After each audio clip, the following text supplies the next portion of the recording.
Oke, assalamualaikum warahmatullahi wabarakatuh.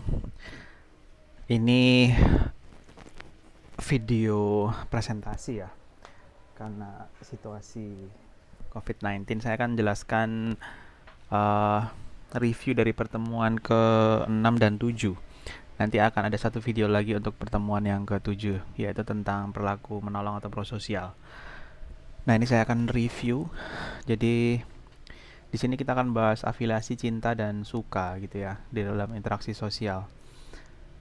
Jadi hubungan interpersonal tuh kalau kita lihat definisinya itu adalah eh hubungan yang terdiri dari dua orang atau lebih yang memiliki ketergantungan ya satu sama lain. Jadi ada kata kunci ketergantungan, kemudian ada kata kunci menggunakan pola interaksi yang konsisten, gitu kan ya.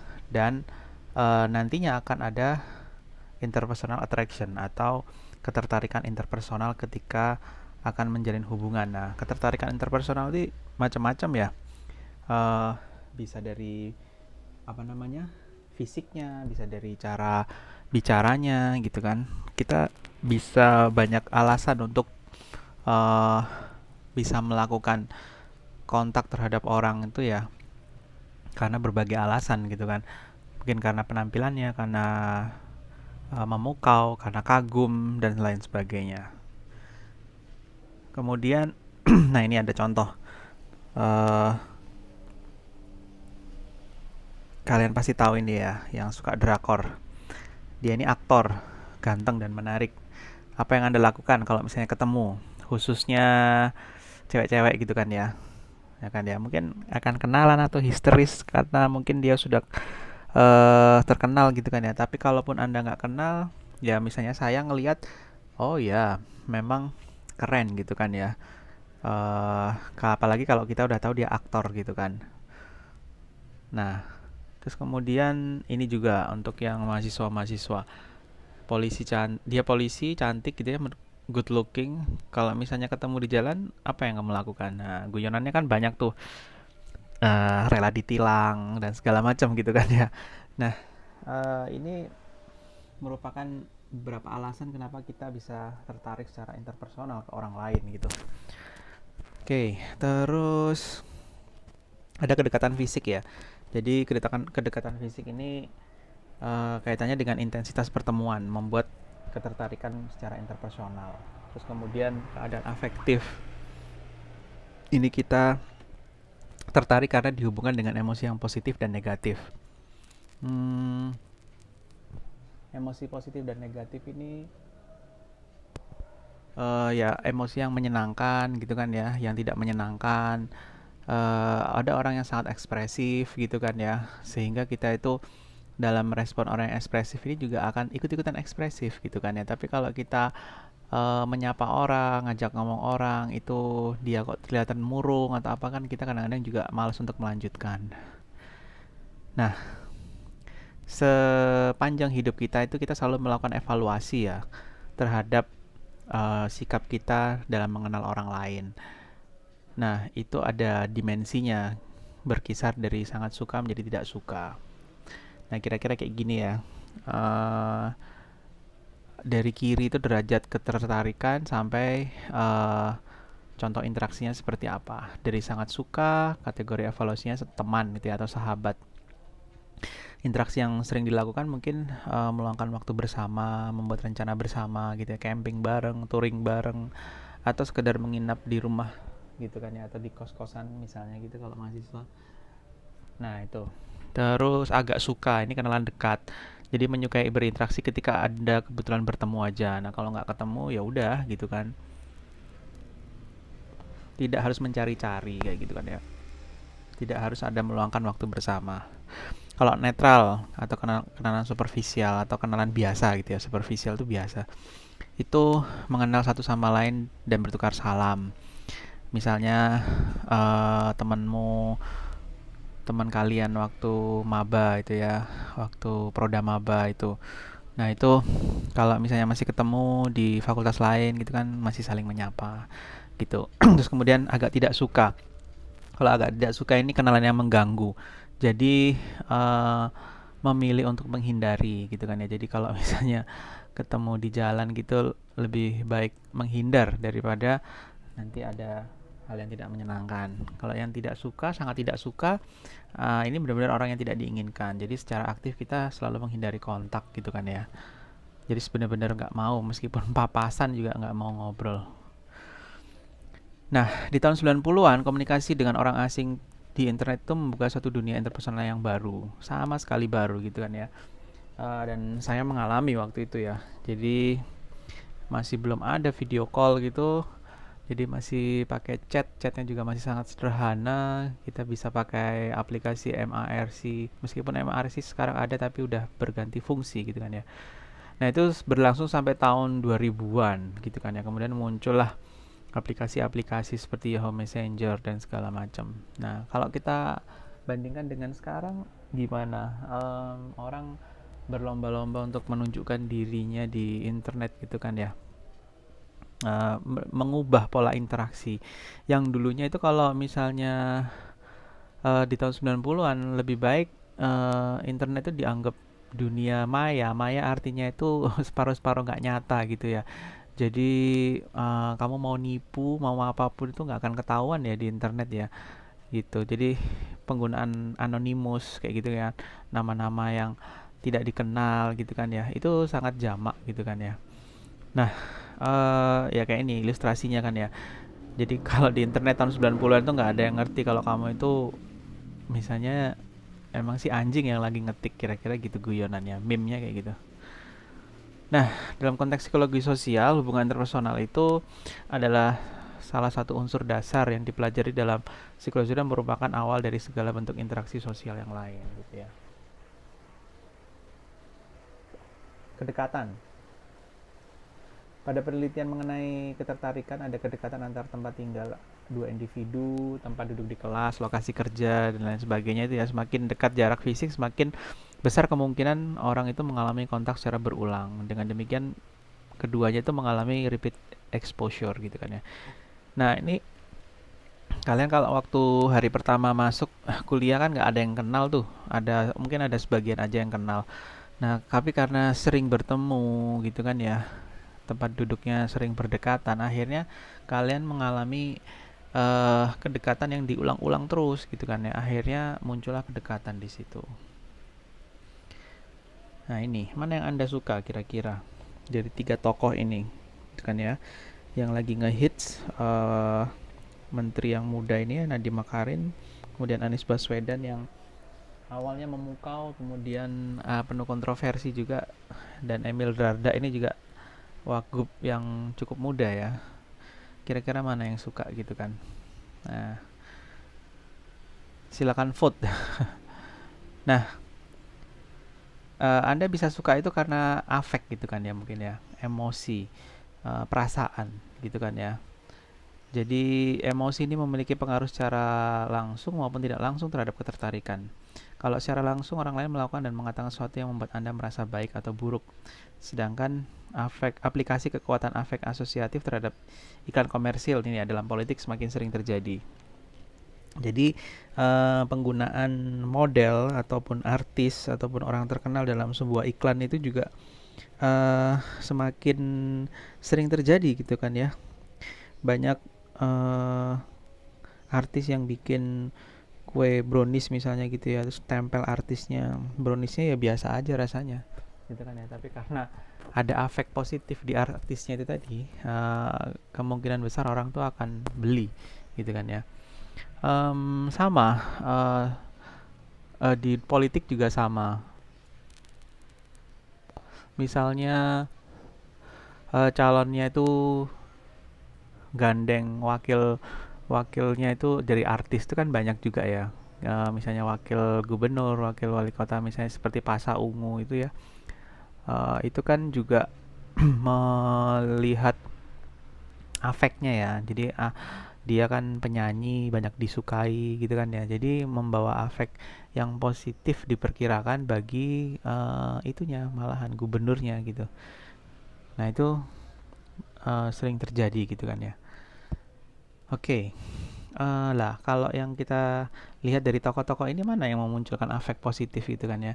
Misalnya Nadiem ini dengan Gojeknya, Kemudian Anies Baswedan ini dulu dengan Indonesia Mengajarnya, dan Emil Dardak ini dengan apa? Prestasinya waktu di Jember ya. Nah, itu mungkin dibawa ke kancah nasional yang lebih luas lagi.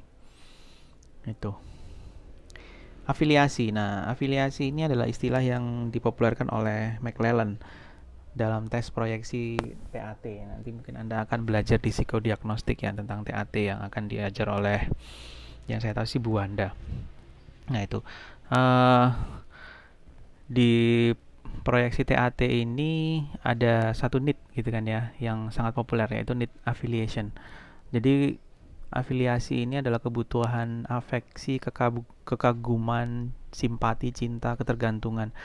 Jadi hubungan baik dengan orang lain. Jadi kalau misalnya di dalam TAT itu need afiliasinya itu rendah, itu ya dipertanyakan, karena ini adalah need yang positif.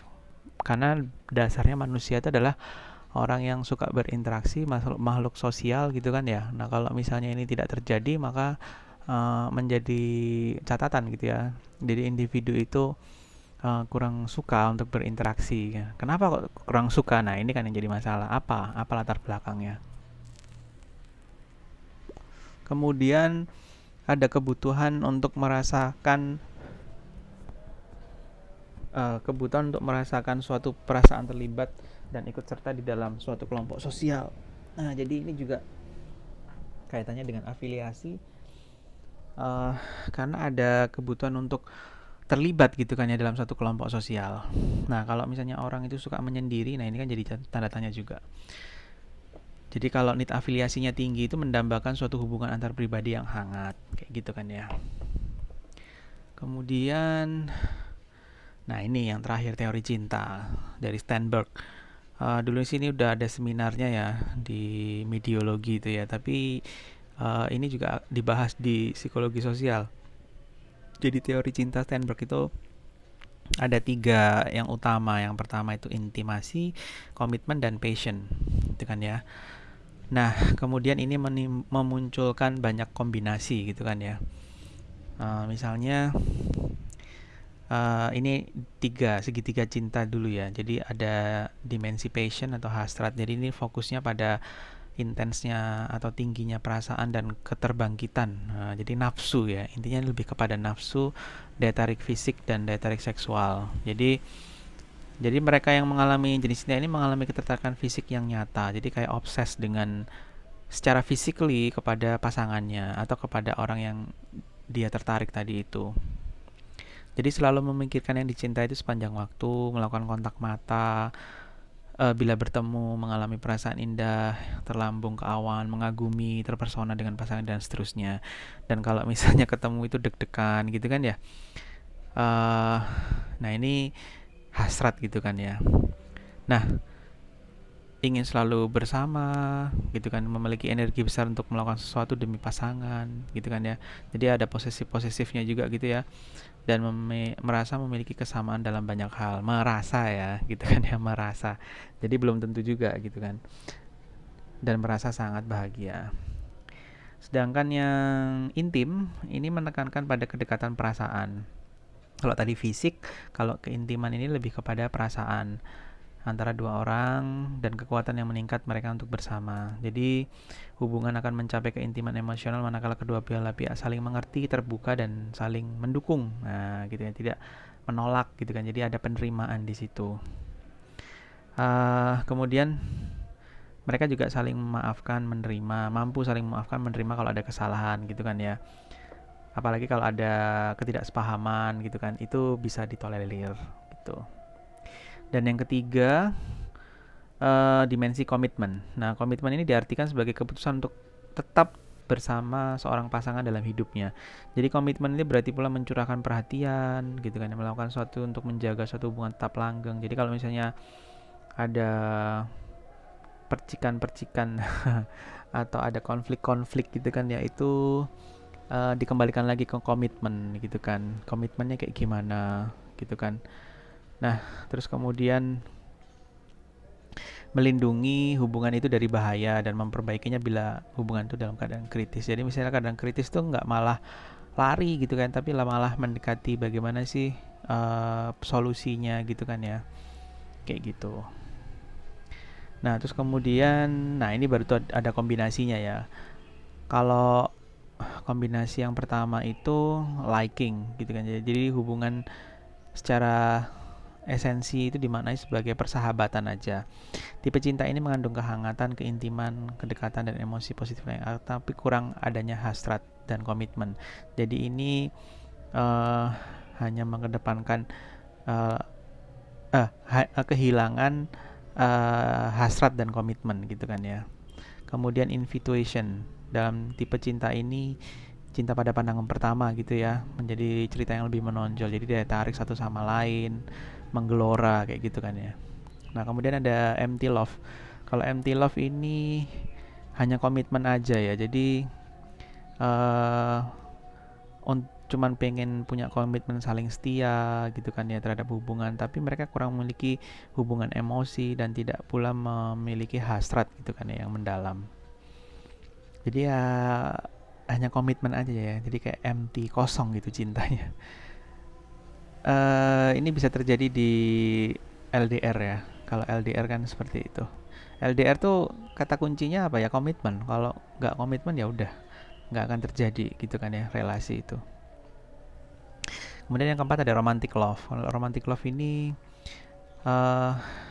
intimasi dan passion. Jadi gabungan antara keintiman dan passion tanpa komitmen. Jadi ada rasa dekat secara fisik, kemudian ada rasa dekat secara perasaan juga, emosional. Ini komitmennya nggak ada gitu kan ya, atau kesetiaannya tidak ada gitu kan ya.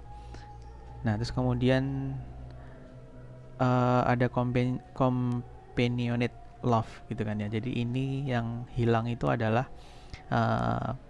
passion ya. Jadi ada kedekatan perasaan dan ada komitmen, tapi tidak terlalu menggelora gitu kan ya. Biasanya ini terjadi di persahabatan gitu kan ya, karena kan gak mungkin ya secara passion kita tertarik dengan sahabat kita atau secara hasrat, secara nafsu, tapi kita bisa saling berbagi perasaan dan kita tetap saling menjalin komitmen gitu ya dalam persahabatan.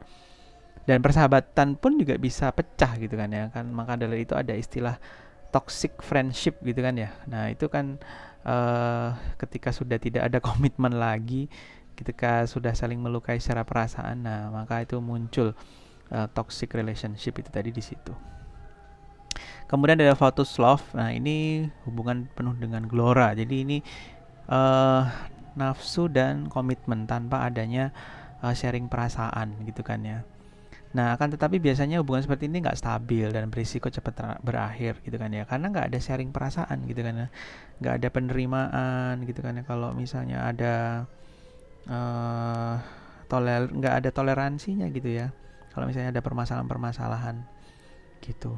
Nah terus kemudian ada consummate love. Nah consummate love ini yang dirasa menurut Steinberg ini yang kombinasi yang paling sempurna gitu ya.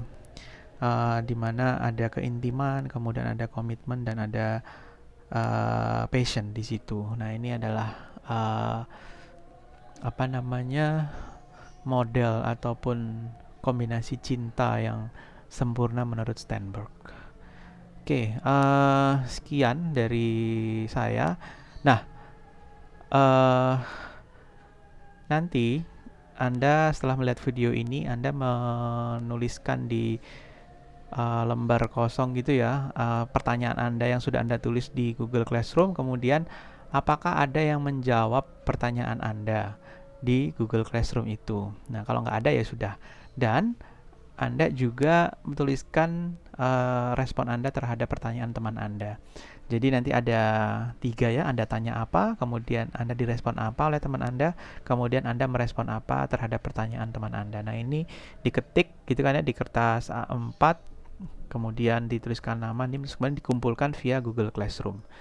Oke, selanjutnya kita akan simak untuk kita simak untuk yang pertemuan ke-7 ya, untuk review pertemuan yang ke-7. Oke, sekian.